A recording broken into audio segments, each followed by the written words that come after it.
America ने अपने ज्ञान परंपरा के शिखर पुरुष स्वामी श्री विवेकानंद से अंग्रेजी में पूछा, हाउ यू स्वामी जी। स्वामी जी ने लेकिन हिंदी में उत्तर दिया, मैं अच्छा हूँ। पर उस अमेरिकन को लगा कि स्वामी जी को अंग्रेजी नहीं आती, इसलिए वो हिंदी में उत्तर दे रहे हैं।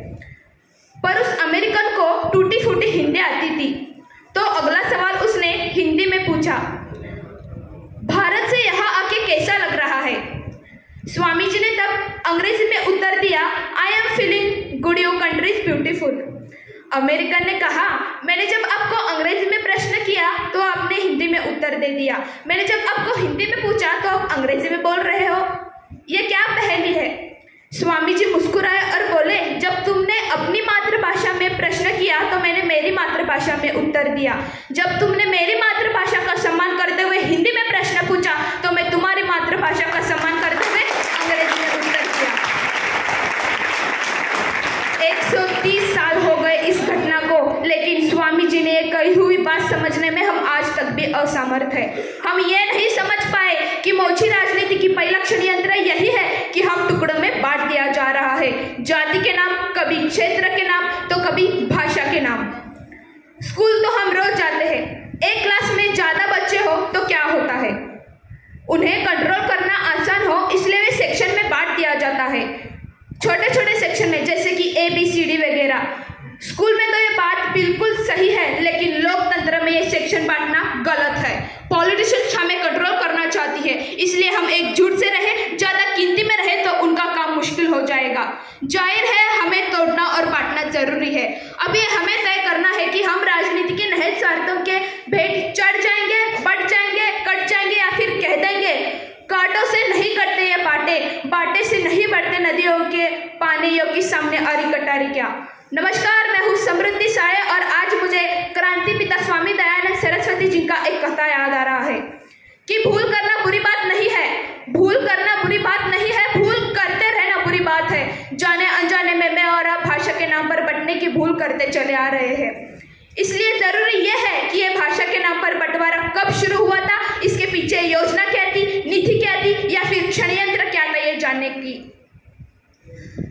तुम्हारी भाषा छोटी, मेरी बड़ी, ये एक वाक्य, सेंटेंस भाषा विवाद की जड़ है। भाषा सिर्फ कम्युनिकेशन माध्यम नहीं है, हर भाषा उसकी संस्कृति, उसकी साहित्य और इतिहास से जुड़ी रहती है। जैसे ही हमने किसी भाषा को छोटा कह दिया, लेकिन उसके साथ जुड़ी हुई संस्कृति को छोटा कह दिया, साहित्य को छोटा कह दिया, इतिहास को छोटा कह दिया और वो भाषा बोलने वाले इतिहास पुरुषों को छोटा कह दिया, जन्मी विलक्षणों को छोटा कह दिया, महिलाओं को छोटा कह दिया। सिर्फ एक भाषा को छोटा कह के हमने किस किस को छोटा कह दिया। मैं हिंदी बोलती हूँ, हाँ मैं हिंदी बोलती हूँ, हाँ मैं हिंदी बोलती हूँ, मराठी बोलती हूँ, दोनों ही मेरी मातृभाषाएं हैं। हिंदी बोलने वाले सिर्फ पानी पूरी भेजते हैं और अंग्रेजी बोलने वाले बहुत पढ़े लिखे होते हैं। ये इतनी छोटी सी सोच लेकिन आती ही कहाँ से है, ये सोच गलत है।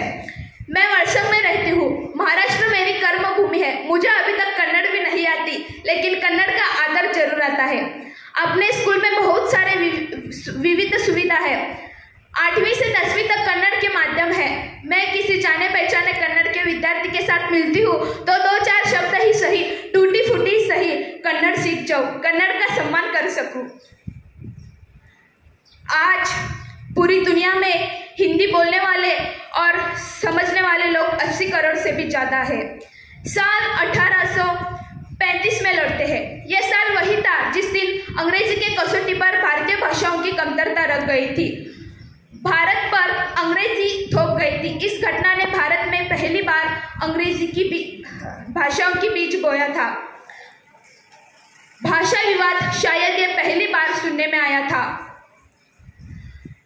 साल 1917 में कांग्रेस ने अपनी घोषणा पत्र में से कहा कि जॉनी मॉडल के तरफ से एक देश और एक भाषा घोषित किया जाता है। यहीं पर ही भाषा विवाद शुरू हो गई।